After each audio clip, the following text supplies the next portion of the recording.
Before my diagnosis, I'd known for a while that I clearly wasn't learning the same way other students were. It was harder for me to focus, and it took me longer to understand things than everyone else. My name is Carrico-Braun. I'm from Washington, D.C., and I'm currently a freshman at Northeastern University in Boston.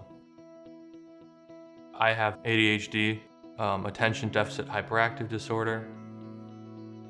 I was diagnosed with ADHD when I was about 7 years old. It was really hard for a really long time. I didn't really understand what it was, so I just thought there was something wrong with me. After teachers or students were made aware of my learning disability, they would sometimes think that I wasn't as capable as I was. But luckily enough, in my elementary school, my middle school, my high school, I was lucky enough to have really, really great resources and really great friends and other people who also had disabilities around me who taught me that this wasn't such a bad thing. When I first meet people, a lot of times they'll think that I'm just not paying attention to them. Even though I might not be looking at you or I'm not listening when you're talking, I am. It's just really hard for me to give my full attention to someone for a really long period of time.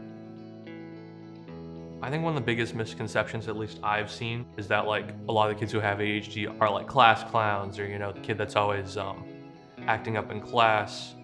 I'm currently majoring in computer science, and I'll likely do a concentration in software and hopefully a minor in math.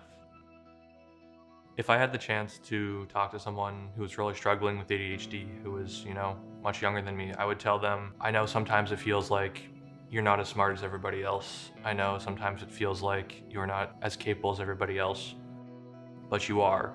And you might have to work a little harder than everybody else. You might have to focus a little more than everybody else in order to succeed. But when you do, that will make your accomplishments all the sweeter, and it'll make your successes and trials and tribulations all the more worth it when you do succeed.